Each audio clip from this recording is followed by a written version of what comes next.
அவங்கள்ட்ட கேட்டுருங்க நேரடியா. கம்மிக்காக வருவாங்கல்ல. சோப்பா இருக்கா வந்து உடைக்கிற சோப்பா இருக்கா? சோப்பா இருக்கா? என்ன முடிவு வச்சாலும் அது சமம். நான் வரமாட்டேன். நான் வருவேன். என்ன இருந்தாலும் நான் சாப்பிட்டு சென்னை என்ன சொல்லி விட்டீங்க. என்ன முடிவு? ஆனா யாராவது கமிட்டி மெம்பர் இருக்காரு எல்லாரும் 5000 கொண்டு கட்டி அப்படிதான் போச்சு.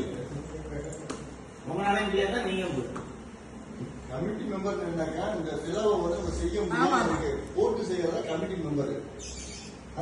யாரு வரமாட்டாங்க.